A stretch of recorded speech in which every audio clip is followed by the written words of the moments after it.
আল্লাহর সাথে সম্পর্ক ভাই, এই আল্লাহর সাথে সম্পর্ক না হলে পরে আমরা কোনো কিছুই করতে পারবো না।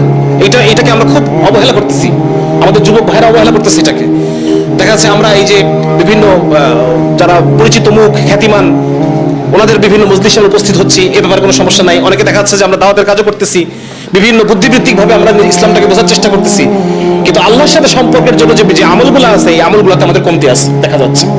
আমাদের সকাল সন্ধ্যার জিকির নাই, আমাদের প্রতিদিনের কোরআন তেলাওয়াত নাই, আমাদের রাতের তাহাজ্জুদ নাই, তাহাজ্জুদের শেষ রাতে হাত তুলে আল্লাহ তাআলার কান্নাকাটি নাই।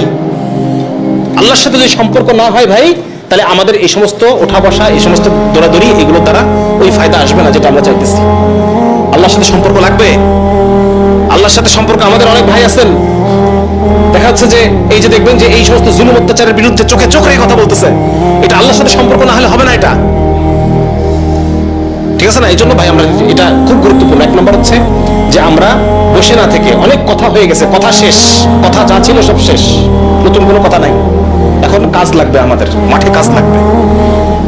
মাঠে প্রত্যেকটা মানুষের কাছে, আত্মীয় স্বজন, বন্ধু বান্ধব, দোকান হাট বাজার, সবার কাছে ইসলামের যে বক্তব্য, এই দাওয়াতটা সবার কাছে পৌঁছাতে হবে, এক নম্বর। দুই নম্বর হচ্ছে এটার জন্য আমরা দল গঠন করব, যুবকদের মধ্যে সমমনা যুবকদের দল গঠন করে আমরা মাঠে ময়দানে নেমে পড়বো। তিন নম্বর হচ্ছে যারা মুরব্বী আছেন, কাঁচা পাকা দাড়ি যাদের আছে, তারা কি করবেন? তারা এই যুবকদেরকে বিভিন্ন সামাজিক চাপ থেকে আপনারা রক্ষা করবেন, বিভিন্ন অর্থনৈতিক বিভিন্ন প্রয়োজন যেগুলো আছে এগুলো আপনারা এই যুবকদেরকে আপনারা মেটাবেন, যাদের ব্যবসা বাণিজ্য, যারা পাকা দাড়ি, আধা কাঁচা পাকা দাড়ি মিশানো যারা আমরা আছে, আর জওয়ানরা মাঠে ময়দানে কাজ করবে।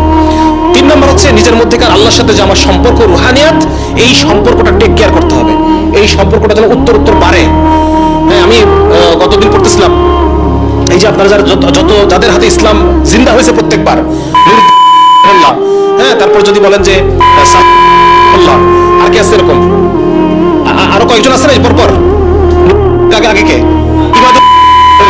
হ্যাঁ, এনারা প্রত্যেকেই এত বেশি পরিমাণ আল্লাহ ওয়ালা ছিলেন যে আমরা আসলে সুলতান এরকম কল্পনা করতে পারি না যে একজন সুলতান এত আল্লাহ ওয়ালা হয় কিভাবে। যেন মনে হচ্ছে কোন একজন বড় আলেম, বড় ফকিহ, এরকম মনে হয় এনাদের কাজকর্ম দেখলে পরে, এনাদের ইবাদত বন্দিগি দেখলে। আপনার পড়েন রাগিব সারজানির একটা বই আছে পুরো ইতিহাস, ওইখানে এনাদের ক্যারেক্টার গুলো বর্ণনা করা আছে। আল্লাহওয়ালা লোক ছাড়া আল্লাহ তাআলা বিজয় দিবেন না, বুঝছেন ভাই? হ্যাঁ, এই জন্য আমরা যদি ক্ষমতায়, মানে যিনি ক্ষমতায় অধিষ্ঠিত হবেন, তাকেও ওই একজন পীর বুজুর্গের মতো আল্লাহওয়ালা হতে হবে। হ্যাঁ, সুতরাং আমরা যদি মনে করি যে আমাদের মধ্যে রুহানিয়াত, এটার জন্য সময় দিতে পারতেছি না, বাকি অনেক কিছুর জন্য সময় দিচ্ছি না, এটা হবে, বরং আমাকে আল্লাহর সাথে সম্পর্ক গঠনে আমাকে বিশেষ যত্নশীল হইতে হবে।